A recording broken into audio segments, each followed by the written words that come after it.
Baik, bismillahirrahmanirrahim. Assalamualaikum warahmatullahi wabarakatuh.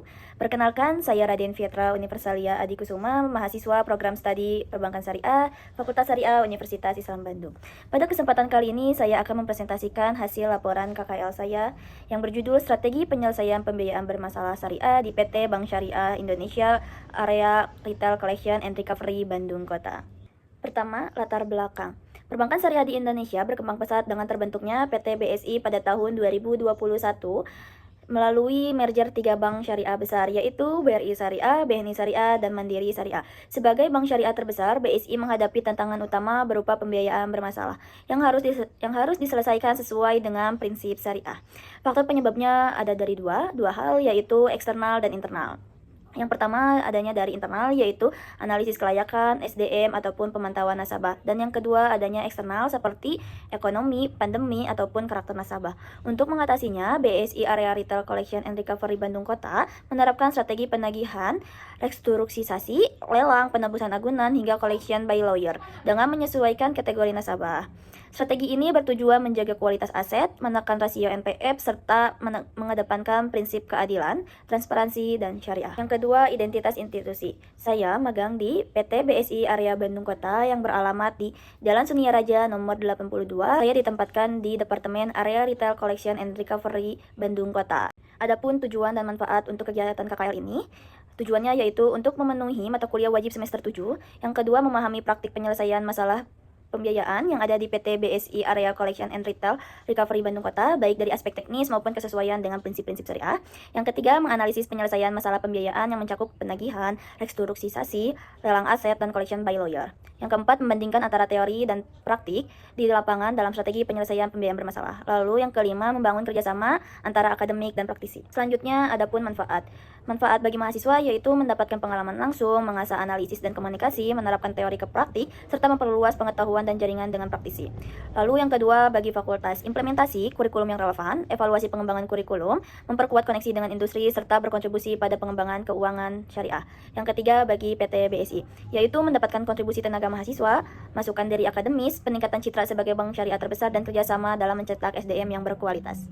Adapun sejarah BSI Area Bandung Kota, yaitu pada awal berdirinya unit ini berlokasi di lantai 3 BSI KCP Bandung Dago yang beralamat di Jalan Insinyur Haji Juanda nomor 298 sejak bulan Februari tahun 2021 hingga bulan Oktober 2022. Namun unit area Bandung Kota dipindahkan ke lantai 4 dan lantai 5 di BSI KC Bandung Sunia Raja yang beralamat di Jalan Sunia Raja nomor 82 dari bulan Oktober 2022 hingga saat ini. Adapun produk dan layanan di PT BSI. Yang pertama adanya produk tabungan seperti tabungan isi wadiah, tabungan bisnis, tabungan falas, tabungan simpan pelajar, tabungan haji, tabungan junior, dan masih banyak yang lainnya.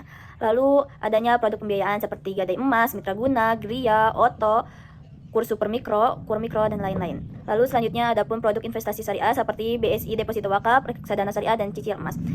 Dan adanya layanan digital seperti BSI Mobile dan Internet Banking. Baik, selanjutnya ada kategori pembiayaan bermasalah yang dibagi menjadi 3. Yang pertama, kolektabilitas 2, yaitu nasabah yang mengalami keterlambatan pembayaran antara 1 hingga 90 hari. Yang kedua, NPF, nasabah yang mengalami keterlambatan pembayaran antara 90 hingga 180 hari. Lalu ada nasabah WO atau write off, yaitu nasabah yang mengalami keterlambatan pembayaran lebih dari 180 hari.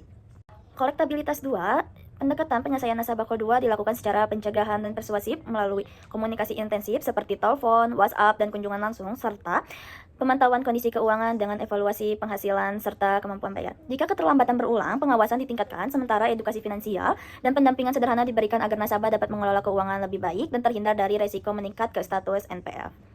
Lalu selanjutnya ada nasabah NPF. Nasabah NPF yaitu kolektabilitas 3 hingga 5 ditangani karena keterlambatan lebih dari 90 hari. Strategi penyelesaian dilakukan bertahap mulai dari analisa akar masalah, restrukturisasi pembiayaan seperti penjadwalan ulang, persyaratan kembali, penataan kembali, hingga mengirimkan surat musyawarah, surat peringatan 1, 2, dan 3, hingga penerapan rekening escrow untuk mengendalikan arus kas. Jika restrukturisasi gagal, bank meningkatkan penagihan melalui kunjungan, negosiasi, dan langkah hukum, termasuk eksekusi jaminan lewat lelang KPKNL sebagai opsi terakhir.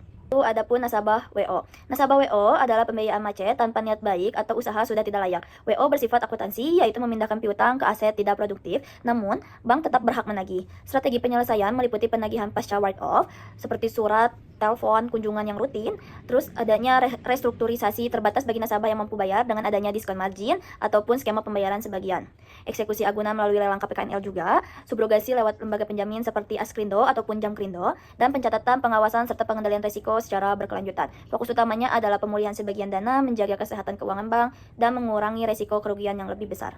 Pelaksanaan dan hasil kegiatan. Selama KKL di PT BSI area Bandung Kota, penulis ditempatkan di divisi recovery selama 30 hari dengan fokus pada penanganan pembiayaan bermasalah. Kegiatan meliputi pembuatan berbagai surat administrasi seperti pendebitan penurunan pokok nasabah, penutupan fasilitas, diskon margin, subrogasi, permohonan pembukaan rekening escrow, permohonan pindah buku lelang, dan masih banyak hal lainnya, mengerjakan LOPH, pengelolaan petty cash dan jurnal, input data nasabah kolektabilitas 2, 3, 4, dan 5, pengecekan rekening, hingga keterlibatan dalam open book.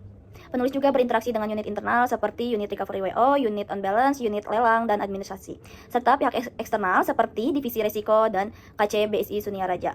Melalui tugas dan koordinasi tersebut, penulis memperoleh pengalaman langsung mengenai strategi penyelesaian pembiayaan bermasalah, sekaligus membangun pemahaman tentang pentingnya kerjasama lintas divisi dan cabang. Kesimpulannya yaitu strategi penyelesaian pembiayaan bermasalah di BSI Bandung Kota dilakukan secara bertahap sesuai tingkat kolektabilitas. Pada Q2, pendekatan pencegahan dan persuasif ditempuh melalui komunikasi intensif, pemantauan, serta edukasi finansial. Untuk NPF, Q 3 hingga 5, langkah yang diambil mencakup analisis akar masalah, restrukturisasi, surat musyawarah, surat peringatan, pengendalian arus kas dengan rekening escrow, hingga penagihan dan eksekusi jaminan jika diperlukan. Sementara itu, pada tahap WO, strategi difokuskan pada pemulihan dana melalui penagihan lanjutan, restrukturisasi terbatas, lelang agunan, klaim ke lembaga penjamin, serta pengawasan yang berkelanjutan dan rutin.